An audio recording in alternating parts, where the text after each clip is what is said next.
the March 25th City of Circle Planning Commission. We have a new format, I guess, not format, but a new tool. That's what the word I was trying to use. Ashley, would you please select that tool before we start our meeting? Sure thing. Thanks. Before we begin this evening, I want to just hit the highlights of the regulations that need to be considered during this meeting. Foremost, for the record to reflect any speakers who wish to respond for or against the application of any item on the agenda, each speaker must sign up to register their intent. If you do not register prior to the commencement of this meeting, you will not be called upon, and you will not be allowed to speak. Each item shall be handled in the order of the published agenda. However, upon motion of the commission, it is possible that the order of the agenda may be changed. Therefore, it is recommended all interested persons remain at the meeting in the event of a change in the order of the agenda. As each agenda item is brought forth, the city staff will present the application, the background of the property involved, and provide a recommendation. After the staff has presented the application, the applicant or applicant's agent will give his or her presentation of the item. The applicant's time is limited to a total of 10 minutes. The applicant may designate any remaining time for rebuttal to any opposition to the application. All registered speakers who wish to speak in favor of the application will then be heard and will also be limited to 10 minutes total, not each. Once the applicant has made his or her presentation to the board and the pro-applicant speakers have been heard, the chair will then call upon registered speakers who wish to speak against the application. The opposition shall likewise be limited to 10 minutes total, not each. After the public comments have been heard, the Planning Commission members will then discuss the request among themselves. Upon motion and second by the members of the commission, an action on the application may be taken to approve with conditions. Approval with an alternative zoning district that is lesser than that which was advertised, or deny. These matters are sometimes hotly contested and can result in highly adversarial positions among the participants in attendance. This meeting is not the place for such discussions. Rather, this is a meeting to hear the facts and opinions as presented by all parties. Each public speaker will be called upon by the chair, and each speaker must address the commission. Any conversations between the speaker and other members of the audience not called upon by the chairman shall be deemed out of order. All speakers are expected to conduct themselves in an appropriate manner, and any involvement of personalities or the use of abusive or profane language will not be tolerated. Well, thank you. So the next item on the agenda is roll call. Please let the record show that all members are present except for John Gardner. I believe he is running late due to traffic. We all had the opportunity to review the minutes from the February 25th meeting. If there are any errors, omissions, items need to be corrected. If not, the chair will entertain a motion to approve those minutes as published. I make a motion to approve. Okay. I second the motion. Mr. Gaither, Adolphus Gaither made a motion. Signor seconded. All those, with no other discussion, excuse me. All those in favor of the motion signify by raising your hand. Thank you. Motion passed unanimous. So the first item, we have several public hearings tonight. First item is rezoning 2025, number 4 of the year. Is for 464 East Hightower Trail and unaddressed parcel on Vine Circle, also known as tax parcels SC 150154 and SC 015055A00. Request to rezone the 464 East Hightower Trail, which is RMD, to R15, and the 0 Vine Circle parcel from AG to R15. Ashley, would you carry us through the staff report, please? Sure thing. So, as stated, the request is to rezone the property from residential medium density and agricultural to R15 to satisfy plat combination requirements. Parcels have to have the same zoning designation in order to be submitted for approval and to be recorded. So there should be no adverse effect on the current use of the property as part of the rezone, and this actually would bring the property into compliance in terms of current use, and it's actually a split zone property, so this would fix that issue for us. For the city. As shown on the proposed combination plat, which is listed in your packet as Exhibit A on packet page 25. Approximately 0.9 acres of land from tax parcel SC 150-155A00 would be combined with the tax parcel SC 150-154 as a part of the proposed rezone. There's no immediate plan for the proposed property, or there's no immediate plan proposed for the property following the rezone and combination plat. However, if any, it would be to potentially further subdivide the property at a later time to construct a single-family detached home. Regarding public services and utilities, there wouldn't be any issues created as a result of the proposed rezoning. And just to call your attention to some highlights in the staff analysis, under compatibility number 3, the lot is currently in nonconformity due to having a split zone with that yellow and the green on the same property in that L-shaped property. Rezoning the parcel would bring it into compliance in terms of current use and by giving it a single zoning designation that would match both the use and the dimensional requirements. Another thing I want to point out is that this proposal does appear to conform with the future land use plan for the neighborhood's character area. So it is in line with the future land use map. And staff recommends approval of the request to rezone from residential medium density and agricultural to R15. Thank you, Ashley. Are there any questions the commission has of staff at this time? If not, Mr. Franks, would you like to come up and address the commission? No. Okay. We'll open up the public hearing. We had no one sign up for or against these requests. So at the time, we'll close the public hearing. Since this is two separate parcels, Ashley, would you mind if I make a recommendation that we take each item separately and vote on those separately? We can. I do want to point out, though, that if you look at packet page 25, the main thing that we're doing is taking this portion that's zoned ag and then this little leg of 0.9 acres, and that's the portion that we're rezoning. So we're only rezoning a portion of that kind of funky shaped V property. Okay. Just so the intent is clear. Perfect. All right.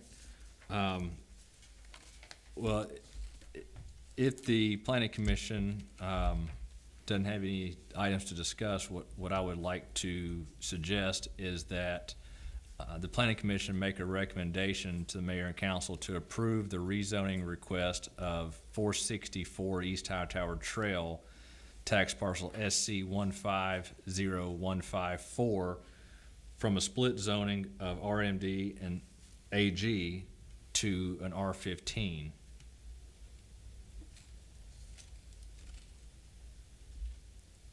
That would be my first recommendation. The second recommendation would be that the planning commission consider rezoning a 0.90 of an acre of tax parcel SC 150-155A00 from AG to R15.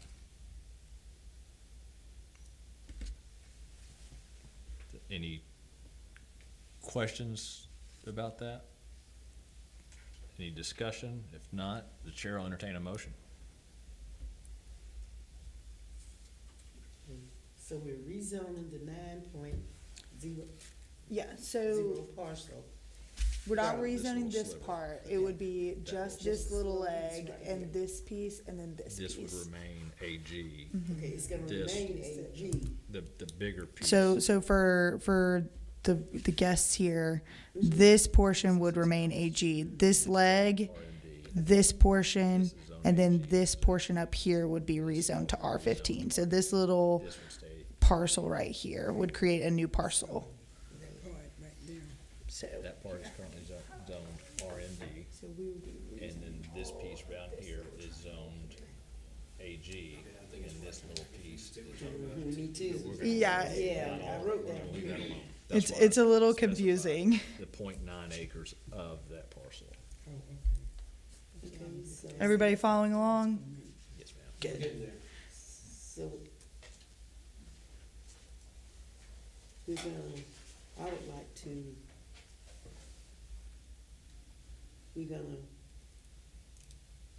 change the zone AG to R15 on this shaped parcel right here. This is one parcel. This L-shaped parcel is one tax parcel, but it's split zone currently. Okay, So we want to rezone all, or the request, let me rephrase, the request is to rezone all that L-shaped property to R15. Okay, so, That's this one. That's the first recommended motion by the chairman.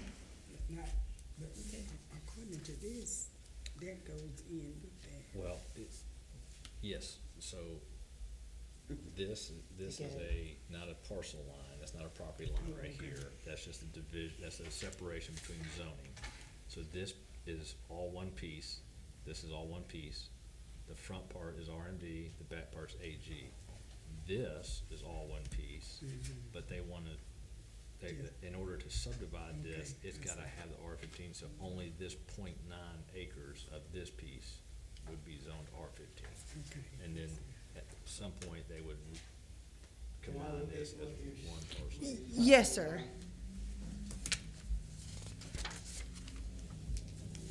So we're talking about this right here, this plat. Right. So, this here is all one piece, Correct. correct? Mhm. That little piece Mhm. is joined with what the house is on. Right. So, yeah. Perfect. Thank you.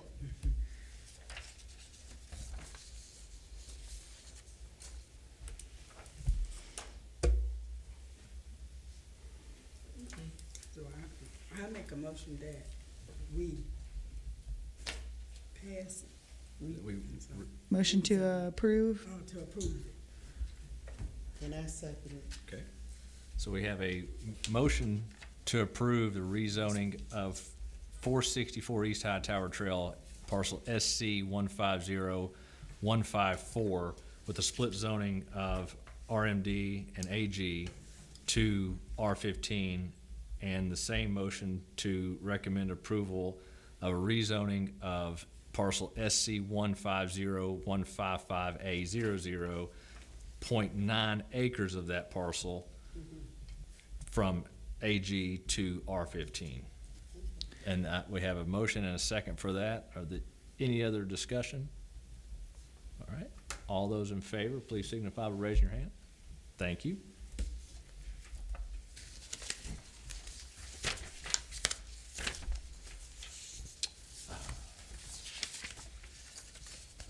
Mr. Frank? You're welcome to stay, or you're welcome to go get dinner. Our recommendation tonight for your request was to approve, and this will be heard by the mayor and council next month. All right, should I show up at that one? Yes, sir. Thank you very much. Thank you. The next, Keep organized now. yes, sir, we'll try. The next item on the agenda is rezoning 2025, number 5. It's a request at 150 Ronthor Drive, tax parcel SC 130087. Request to rezone from residential medium density RMD to business to allow for commercial tenant spaces. Okay, so the proposed rezone of this property from RMD to business would be for the purpose of providing commercial tenant spaces along with an industrial service tenant by way of a special use approval. This property's character area is defined as central historic, which includes business as an appropriate zoning designation. Therefore, this rezone would be in line with the city's future land use map. The proposed development also aligns with the allowable uses outlined in table 2.3.1 of the city's UDC, which all of you guys have a copy of today. So you can look at the allowable uses in the business district, which is abbreviated as BUS in that table. There's currently a 6-inch water main on North Tower Road and a 2-inch water main along Ronthor Drive in front of the property. However, the developer would be responsible for upgrading the service in order to meet the water capacity needs of this proposed development. The developer would also be responsible for addressing any stormwater drainage issues on the property as well prior to development. That would be part of the development permit that they would have to get. Furthermore, this property is also in the Watershed Protection Overlay District. So if this request is approved, it would be the developer's responsibility to ensure that they abide by all standards outlined in section 5.3 of the UDC pertaining to the site development. The most important piece that would deviate from the site plan presented here tonight is the cap on the impervious surface allowed on the property, which would be a 25% cap. And that's set by the state. That's not something the city sets. So that would be a little over half an acre. Now, I know on the site plan it does show a paved road through there. It could be gravel, pea gravel, that would cut down on the impervious surface. There's also pervious paver options and things of that nature. But I did want to call your attention to that. I do want to also point out that this is also within the historic district. So the nature of the infill in the historic district would have to be historical in character and match some of the surrounding properties. I also I already said that it conforms to the future land use plan, and staff's recommendation is to approve the request to rezone from RMD to business. Thank you, Ashley. Any questions of Ashley at this time from the commission? All right, hearing none. Ms. Morris? Let the record show that John Gardner has arrived.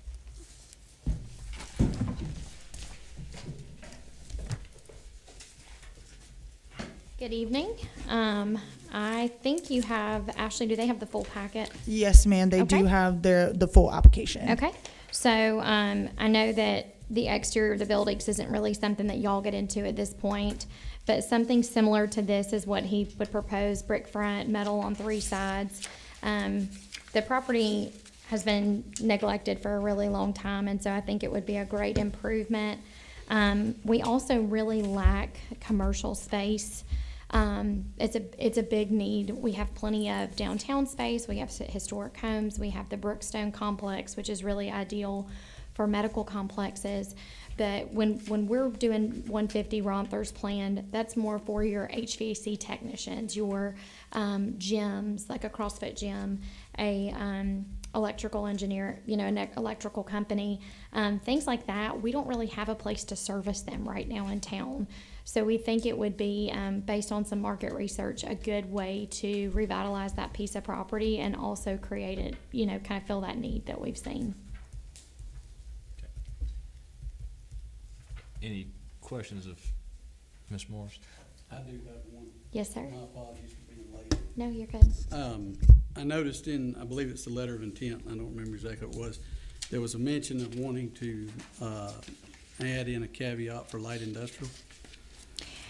So the city's requirement is that if we have, and let's just say we have an HVAC contractor, in order for them to rent that commercial space, it has to have that industrial designation. Zero desire to do anything industrial in it. It relates back to the city coding of what that business is coded as. So when I met with Ashley, she made me aware of that.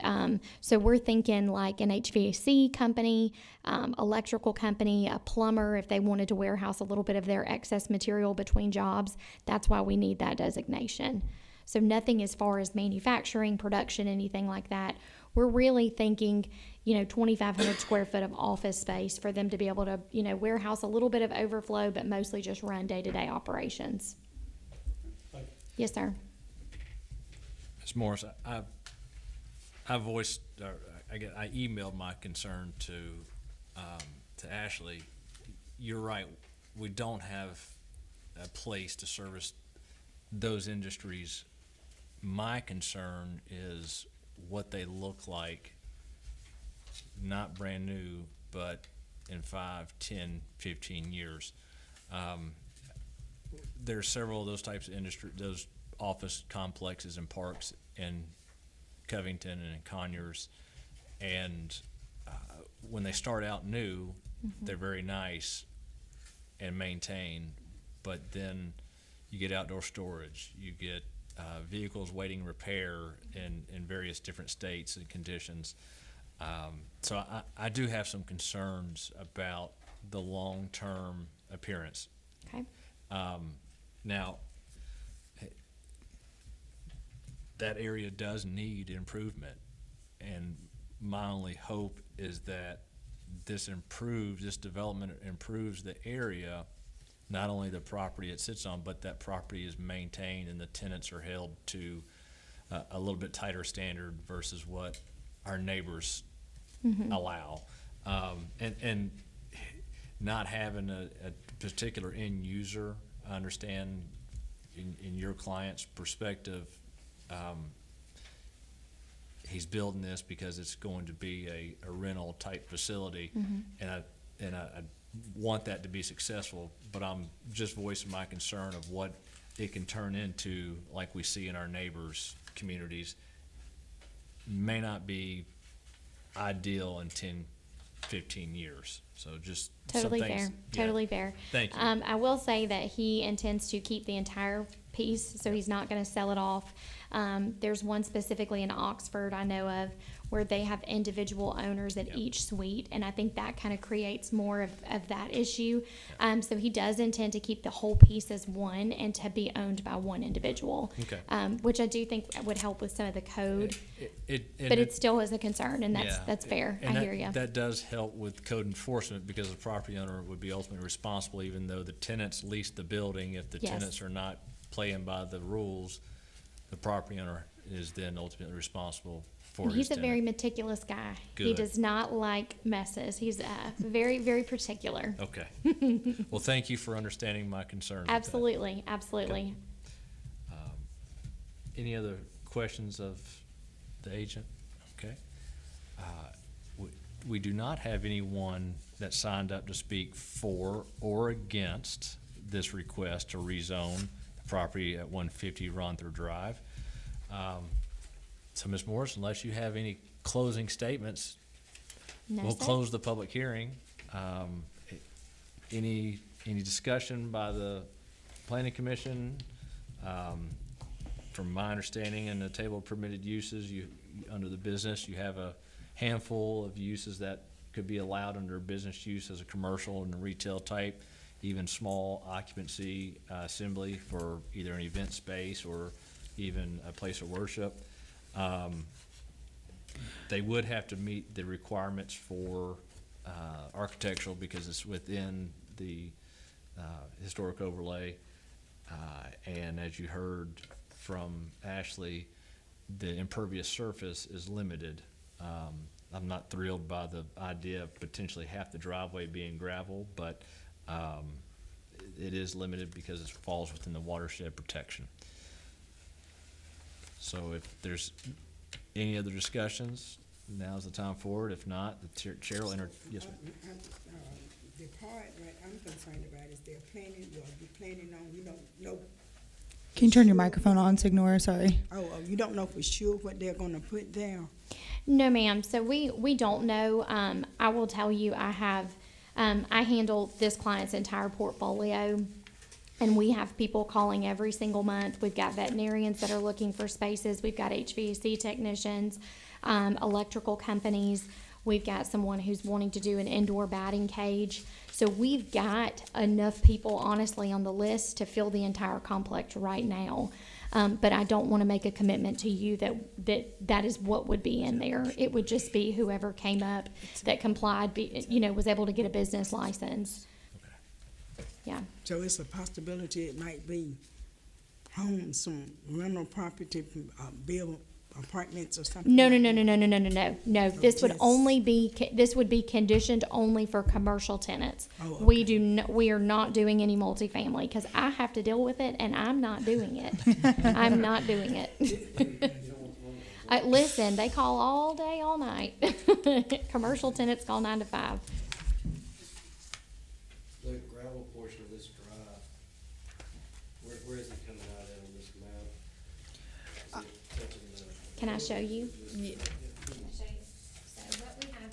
what we had proposed is an entrance here and an entrance here. One coming off Rockford, one coming off North Tower. the advice of, was it Chief Sedell, actually? He wanted to see two ingress egress. To be honest, this is the first I've heard about the, impervious cap on this, on the situation. So that is something we'll have to work through. To be honest, I didn't know that until tonight, and this conceptual was already done. And again, that it shouldn't have any merit on the concept plan. There's options available to the applicant to meet that impervious surface ratio. Like I said, you got gravel. There's also some nice pervious pavers. That's kind of new technology that allows that rainwater to seep through. But it's right on the edge of the watershed protection overlay, so that's partially my fault for No, not it's discussing that with Okay. you. I I didn't not. mean that as, I didn't, Yeah, I no, didn't, no, I didn't no. mean it You're ugly. good, I you're just, I good. didn't know, to be honest. Yeah. So there's some ways to make it not just be gravel. You can also do grass pavers, which would also help the historical nature of the property, if you will. So there's lots of options available to make that threshold work. The only thing I'm thinking is, rain, Mm-hmm. trucks going in and out of there. Yeah. Gravel getting in truck tires, busting people's windshields, that kind of stuff, so. Personally, I'd like to see the pavers or something out there, but this would definitely improve this piece of property, for sure, right? Cause that particular property right there is kind of elevated a little from that road that does go up through there. There is. There's a ditch, there's an open ditch currently in there, and I think the conceptual plan, let me look at it so I'm not speaking out of turn. I think he has stormwater already on this plan. He does. He has 2 stormwater ponds on the plan. So we are aware that it will create some runoff, and he's already preparing to take care of that. It's a really nice plan, I like that it's laid out. That's not excellent. Travis, can you turn your microphone on? Sorry. Yeah, sorry, I thought I had it on. You're good. But yeah, I said the only squawk I really had was just about the gravel entrance and exits. If we could do something a little better there, that'd be nice. Or maybe a larger stone instead of like a small gravel, just so I don't get in people's tires.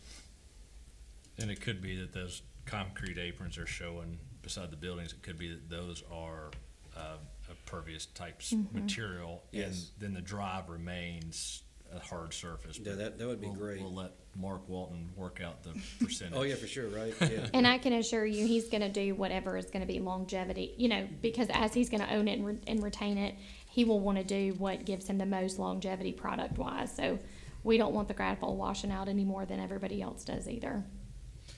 I have I have 2 questions. Mainly because I can't see good enough to read this. It looks like there's a gate on the Yep. back entrance. That's Gates gonna on- be the front. Okay, that's the, On tower. yes. And then will there be a gate on the other? Yes, so if you'll look where it says Ronther Drive in red, Uh-huh. right to the right of that, it says electrical gate with a knock Oh, box. okay, it's where it's gonna be regrassed. Okay. Yes. Sorry, I couldn't hardly No, you're see. good. Is that, I see privacy fence on one side. Mm-hmm. Is the other side, sidewalk storefront or? Back of building. The other property The is Tower also. Road side, I'm sorry. Okay, the Tower Road side, there is duplexes that face it. So he does propose having a fence on the back side of the property. But the rear of those buildings would be visible. So people would not be looking out their offices at those units. Okay. And then the other side, so kind of where number 1 is, Uh-huh. that is 1008 North Cherokee. And this same property owner owns 1008, where the liquor store is planned to go. And he intends to do, if y'all approve it, to do all of that at one time, to be least disruptive as possible for the residents. Okay, thank you. So you're saying we're getting a liquor store? Ashley, help me out here. We heard Actually- it here We first. did approve the liquor store. All of that stuff went through a long time ago. So it is now on the record where the liquor store is going. Sorry, Ashley. No, it's fine. It was available. Sorry. Anybody that wanted to know could have asked, and we would have given them the same answers. Asking Yeah. You listen, I can put this 7.5 in my mouth as quick as I can open it, so I am sorry. It is okay. Yes, but that is where he intends to do that. So eventually, we will be coming before HPC to ask for a demolition permit for the current structure on 1008, because he purchased it 4 months ago, give or take. Probably. That Yeah. sounds about right. Yeah, and so you'll see, I know it's hard to see from this map, but you'll see huge revitalization there, and increased tax dollars. Because right now, there's very little coming in off those two parcels. And more importantly, liquor store. Listen, nobody's excited as I am. I am actually. This is my super happy face. All right, so back to the topic at hand is a rezoning of 150 Runther Drive from RMD to business to allow for commercial tenant spaces. If there's no other discussion on the item, Chair will entertain a motion. I think we should approve it. Okay. We have a motion and a second to approve the rezoning at 150 Ronthor Drive from RMD to business. Any other discussion? Hearing none, all those in favor, please signify by raising your hand. Motion passed unanimous. So the next item is on the same property. It is a special use permit to allow industrial service tenant in the BUS zoning district. Very similar to what we just heard, except for this would introduce some of those light industrial service tenants that John had asked about earlier. Ashley, is there anything you'd like to bring up different? So the main difference, and I also included in your packets that were provided when you first got here, the language about what an industrial service tenant is. And basically, so I'll read directly from the code here. Examples include janitorial, carpet cleaning, extermination, plumbing, electrical, window cleaning, and similar building maintenance services, welding shops, machine shops, heavy truck servicing and repair, publishing and lithography, redemption centers, laundry, dry cleaning, and carpet cleaning plants, photo finishing laboratories, and maintenance and repair services that are not otherwise classified. So the applicant's plan is to revitalize that laundromat that used to be there on the North Tower side of that property.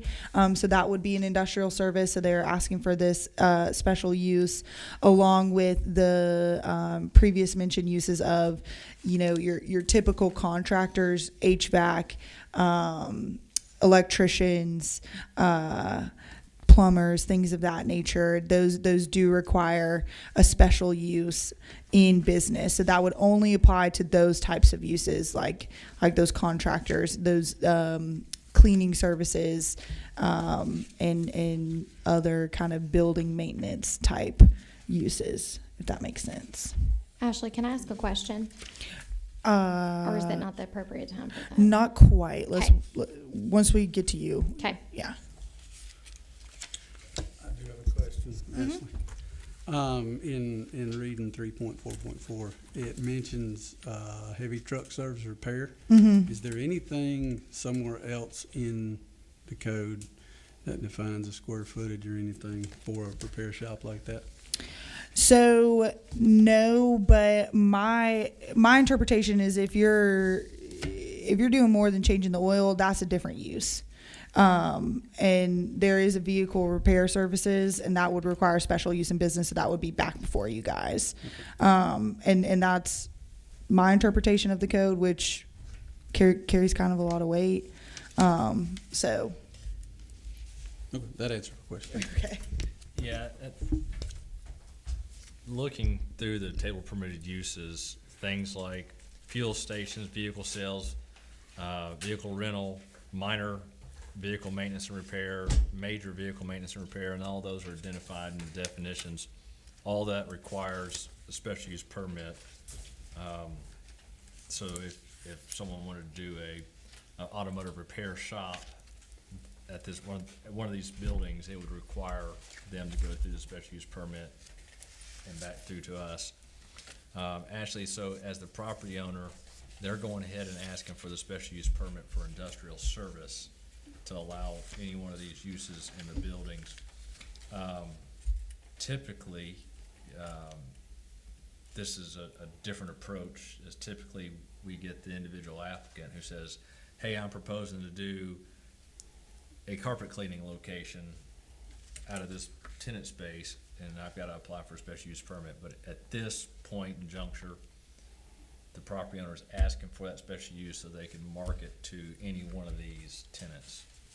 That is correct. I think, as the applicant mentioned under the previous item, there is kind of a hole in the market for these types of services.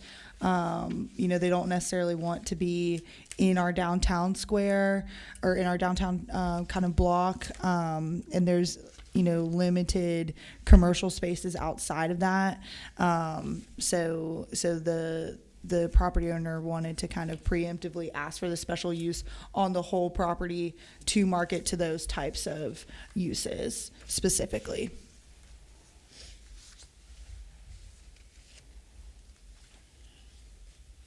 Any questions of Ashley about this before we open up the public hearing?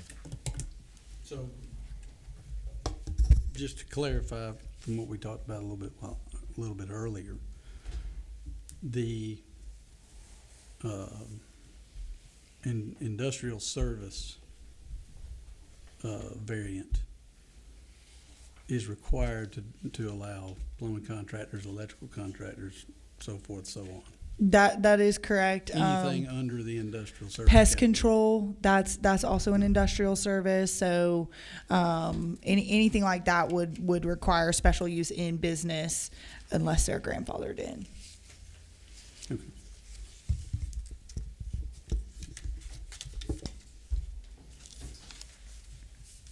No other questions? We'll open up the public hearing. Perfect. So that was what I was gonna get to, was the automotive side. We have no desire to have automotive sales or automotive anything in there. It's gonna create too much traffic. It's gonna take up too much parking from the other tenants. So I don't know how y'all's motions work, but if you were open to it and excluding the automotive side, that would be fine with the applicant. That's not the desire of it. The desire of it really was for exterminators, HVAC, electricians, plumbers, those kind of guys to have space. So I understand that was Scott's concern, and to be honest, we don't really want them in there. They're gonna take up, like you said, you've got 10 cars waiting to be worked on. It's gonna create issues for the other tenants.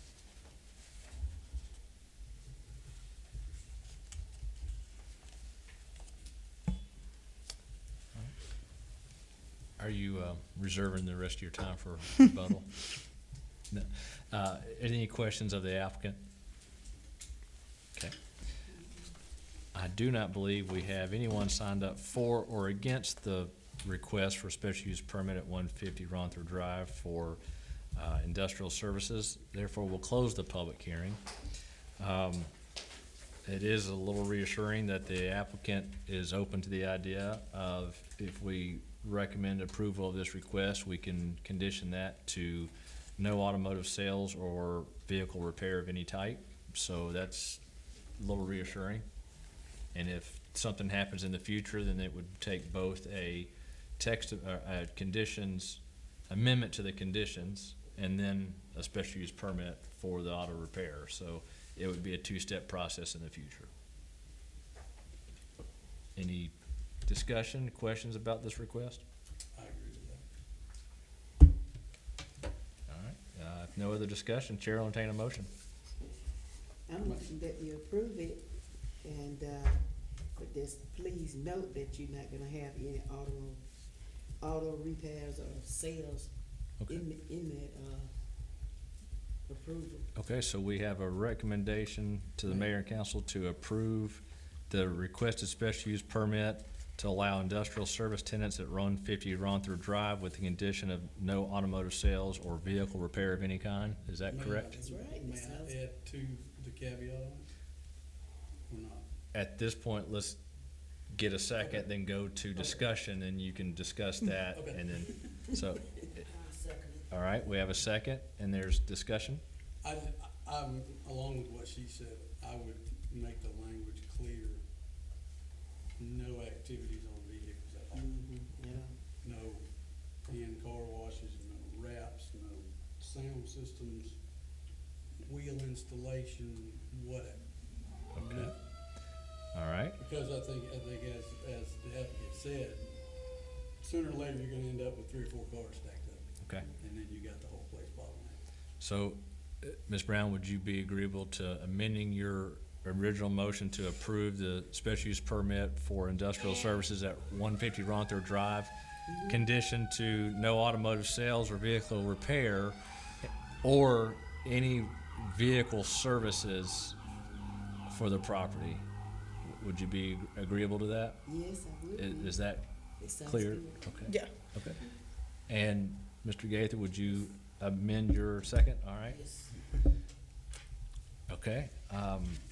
No other discussion? All those in favor of the motion, please signify by raising your hand.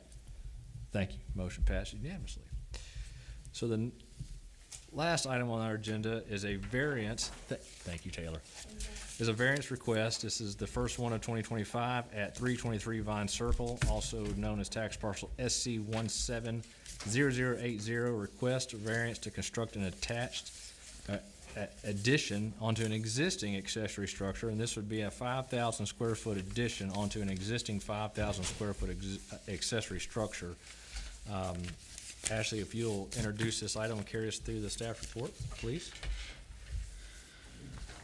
So this request is a variance from section 3.7.7.C7 of the city's UDC to allow for an area greater than 25% of the main dwelling units floor area and or an area greater than 650 square feet be devoted to home occupation, and a variance from the allowable size of an accessory structure not to exceed 1,000 square feet, or half the size of the house as well. The applicant has requested a variance that would allow for an addition onto an accessory structure that already exceeds the size requirements outlined in section 3.7.7.C7 of the city's UDC. As it currently sits, the existing accessory structure being utilized for the home occupation is approximately 5,000 square feet, which makes it a nonconformity due to it exceeding the size requirements as previously mentioned. However, it was constructed prior to the adoption of the UDC. The applicant's proposal to add an additional 5,000 square feet onto the building to be used as storage for their cabinet business. They've stated that they would be willing to go smaller with the addition, but they've requested the additional 5,000 square feet to ensure that they do not run out of space. There are no other residential properties within the area that have accessory structures of this size, nor has any variance been given on this property since the adoption of the UDC. However, there was a variance given back in 2016. I included that in the binder clipped stuff that I gave you guys. I also sent it out in an email a week ago, I believe. Or I'm sorry, it was on Friday. And what was decided with that variance back in 2016 was, give me 1 second, let me get to that page, that the accessory building of 5,000 square feet would get approved. So this already does have a variance on it because it's bigger than half the size of the house. If approved, the applicant would be responsible for submitting all appropriate plans for review and approval prior to beginning construction, as well as ensuring that all setback, land disturbance, and soil erosion requirements are met. A couple things I want to call your attention to under staff analysis. Under the minimum variance, which is D, if granted, the requested variance appears to be the minimum variance necessary for the intent of the request. However, the square footage requested appears to be more than what is needed. I also want to call your attention to E, which is about special privilege not being granted. Approving the requested variance would appear to confer special privilege on the applicant, as there are no other properties currently located within the area with the same zoning designation that have accessory structures of that size, and it is already one variance on the property, and it's much larger than half the size of the house, and it exceeds the 1,000 square foot threshold that we do have in the UDC, and the 650 square foot threshold we have under home occupations. So staff's recommendation is denial. Ashley, are the setbacks in AG still 25 on the side and 25 on the rear? Do you recall? Off the top of my head, I do not, but I believe that is the case. All right. It may have gone down to 20 feet. Give me 1 second, and I can get you that answer. And the reason I bring that up is it appears, and we don't have a survey. We have a boundary survey of the property in the application. However, the existing 5,000 square foot accessory structure approved in 2016 is drawn on by hand, but it appears on Q Public that it's encroaching within that setback and placed right near the property line. And that there's actually 2 accessory structures on the property existing. The side and rear setbacks are both 20 feet now 20 under the feet, UDC. And I believe the intent is to take, so if you look at, I saw the drawing where he wants to expand it to the front. correct, so they want to go further into the property. So if you see this white triangle, they want to go in that direction. If you're looking at your screen, they want to go. But if it's encroaching already in the setback, it's a non-conforming Correct. situation. It would be increasing it, to get into the weeds a little bit and a little kind of shop talk. It would be increasing the non-conforming use, basically. All right. Any questions of Ashley at this time? With it being there prior, Microphone, please. with it being there prior to the adoption of the UDC, would it still be, obviously it doesn't meet the standard, but would it still, in formality, be considered non-conforming? So yes. So when you adopt a new code and there are uses that no longer meet the code because of that adoption, they're called existing non-conforming uses. So basically as staff, when we're looking at existing non-conforming uses, we can't increase the non-conformity without either getting a variance or saying no, potentially. And with the variance from 2016, this is already showing that this property was not in compliance with the old zoning ordinance. So they sought that variance, got approved, so they were allowed to build this 5,000 square foot, but we would be doing a variance on a variance. Now, if you guys did want to approve it, I did want to add this caveat into, staff has a recommended motion for approval if you guys wanted to. Again, our request is to deny, but should the planning commission offer a recommendation of approval, staff recommends the following conditions. The addition should not exceed 500 square feet and no future additions could be made onto the structure.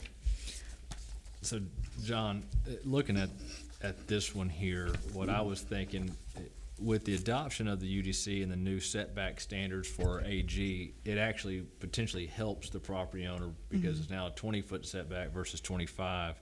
Right. But it just appears that even the building itself is encroaching into that close, likely within the property line without a actual survey.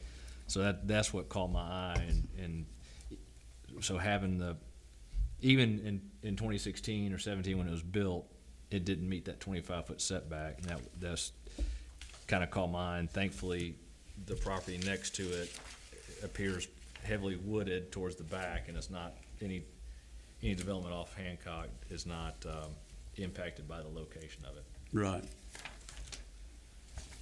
Any other questions for Ashley before we open the public hearing? Okay. Mr. Walker? How you doing? Doing good?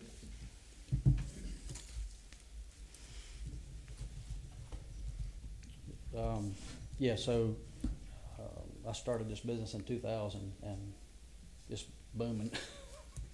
So I guess what I'm trying to do is I've started a prefab line. I've got a couple of builders that I've been working for 20 plus years. And, I'm just trying to, we're running out of space in the, I do custom work mainly. And I got two of my builders that I've been working for a while that are, picking up some prefab stuff. So we've been doing prefabs in the shop that we're doing now for about a year, and we're just running out of space. So that's the whole point of doing it. So. Do you understand kind of our dilemma? I do, I understand Okay. completely. Oh, yeah, I understand. It's good that business is good and It is. booming. I do. I will say this, that the county owned it before the school bought the land beside me.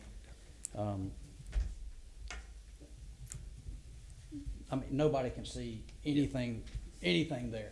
Yes, sir. There's no house that you can see. You can't see a house from my property. You can't see anything inside my property from any piece of property that a house is on.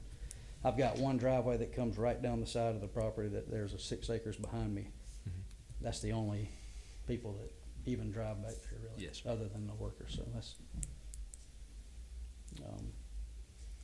I'm glad to hear business is good. yes, sir. It's better than the alternative, so Correct. get it when it's getting good. Yes, sir. Any questions, Mr. Walker, at this time? I have one. Is there a specific square footage building that you need? Well,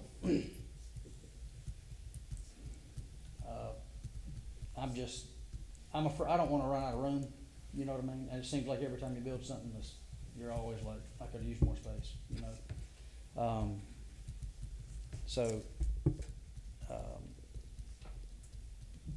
Really, what we do is we get prefabs in, and they're either a flat box, or we build them, and I've got pictures of the inside of my shop now. I've got pictures of the box, if y'all wanna see them, but, just when you build them, we're sitting there waiting on the jobs to get, the houses to get ready, and it just covers the shop up quick, cause they're pre-finished cabinets, and you put them together quick. It's not like a custom cabinet. You can put a job together in a day. We might have 4 or 5 jobs sitting in there, and Waiting for the house to waiting on the install. house to get ready, plus we're doing custom stuff, which takes time. Custom stuff takes, weeks, so. That's my dilemma is, just, we're running out of space, basically. How many employees do you have? I've got 2 right now. Yeah. Looking for help, anybody need a job? Might. Okay. Now, we do have I do have some installers that install these, they're subcontractors. Yes, sir. We get them, we build them, take them to the job site, and the installer comes in and installs them, Sure. so. So that's pretty much where I'm at. So. Okay. Any other questions of the applicant? All right. Anything else you'd like to add? I mean, not right offhand, not that I can think of. Okay. I do have one. Yes, sir. question, because I can't find it fast enough. How much was what was the request? What was the original square footage request? It's 5,000. 5,000, okay. Yes, sir. And what you have currently is Yeah. 5,000? Yes, sir. Okay. Are both buildings occupied? Both the outbuildings or accessory structures? Yeah. I will say this, they're not an eyesore. I don't know if y'all know, but they're panels, and I've got pictures of them if y'all wanna see them, but it's a 6-inch foam panel that's metal on each side, so when Yes. it's put up, it's got the insulation already in it. I mean, it's built and it's quick, and it's a nice structure. Are they like the interlock freezer Yes. panel? Mhm. Okay. That's right, that's exactly what it is, a freezer panel. Yeah, there's. And honestly, when I built the first one, it's a long story, but I had a friend of mine that worked at the place that made them, and they gave me some panels to do the roof, and we did a different roof that they wanted me to be a guinea pig on. So I've got enough panels to build the addition, so that's another reason, is I've got enough panels that, there's, matter of fact, you can see them on there, they're sitting behind that building. I saw the white stuff behind that building, so. Do you know how far you are off the property line?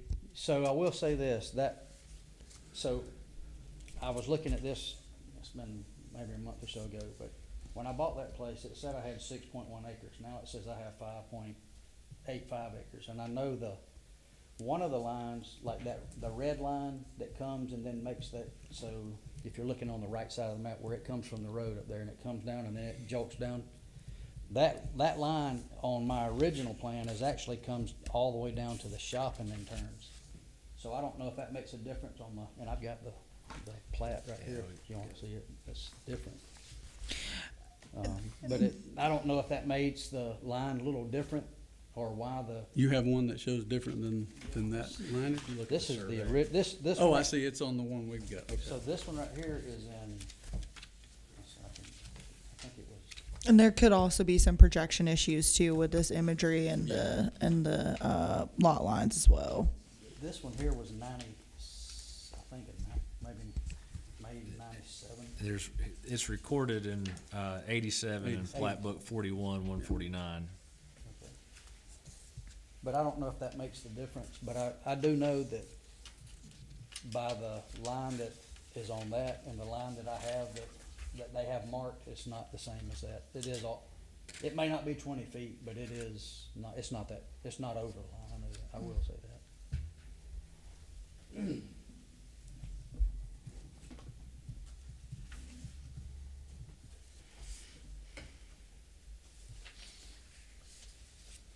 Okay. Any other questions of the applicant? All right. Thank you, Mr. Walker. Yes, We do not have anyone that signed up for or against this request. So at this time, we'll close the public hearing. Ashley, just for my sake, looking at your staff report and looking at the criteria for granting a variance and what we in the city council are bound by the UDC, going based off these criteria A through E. By that, we shouldn't be able to grant the variance because none of those criteria are met. Is that correct in your interpretation? That would be my interpretation, hence the recommendation for denial.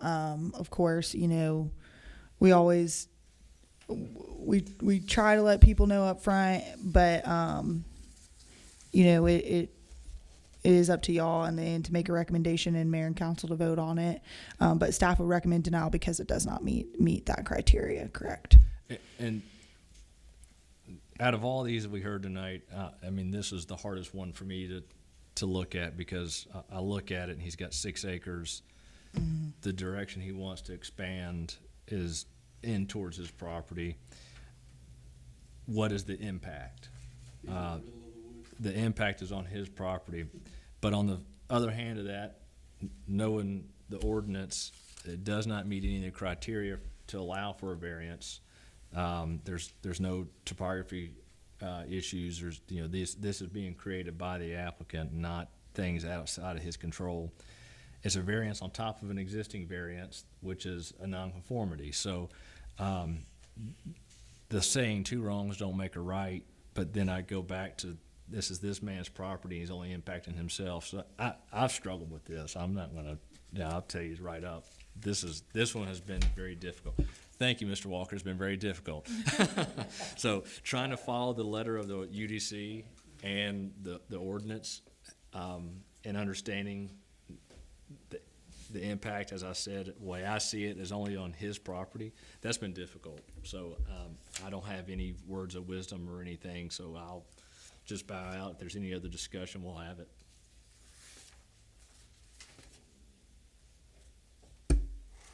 So if we allow this on this piece of property, then next week somebody over on the other side of town wants to do the exact same thing, does that not allow a precedence now? It could, and I'll say this: each item is weighed upon its own merit, but it can start a pattern, and that's why I appreciate Ashley's staff report in that she identified in the staff's interpretation each of those criteria for a variance, and that's why her hands are tied to recommend denial. As a planner, that's what she's required to do.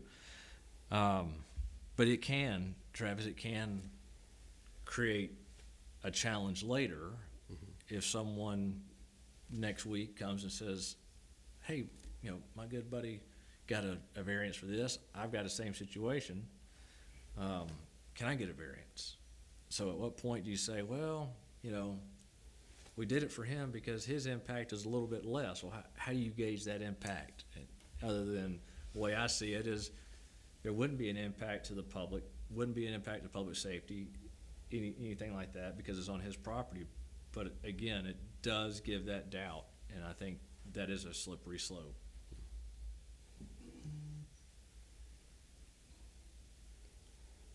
So I look to you guys. If there's no discussion, I'll make a motion. Okay. Mike. Oh. All right, no other discussion. Do I hear a motion? Yes. I will go partially. I'll make a motion to approve the variance on 2,500 square feet addition versus the 5,000. Okay. We have a motion on the floor to allow a variance for up to 2,500 square foot and no larger. And we have a second. Any discussion? Okay. All those in favor, please signify by raising your hand. All those opposed, please signify by raising your hand. All right. So I was the dissenting vote. So your item, as others, will be heard by the mayor and council next month. Thank you. Thanks. Thanks. Thank you. You too, thank you, sir. So we do not have any other new business. Ashley, anything you'd like to provide us an update with? So nothing crazy, just our next meeting is April 22nd. We have a big case to hear that night, so it might be a similar situation to last month where we have a packed house. So the more people that can be here, the better, and make sure that we get here on time so we don't meet occupancy and then a board member can't get in, basically. Because the fire chief will be here with his clicker. And in the meantime, those packets, we'll probably send those packets out a little bit early, just so you guys have ample time for review. If you guys have any questions, please, please, please don't hesitate to reach out. Yeah. Okay. Well, This is the Tuesday after Easter. Yeah, yeah. So we have Social Circle Day, Festival, Easter, and then Planning Commission on that Tuesday. all right, well, so that we don't run into a situation of talking about something we haven't been advertised entirely for, if there's no other items to discuss, this meeting stands adjourned.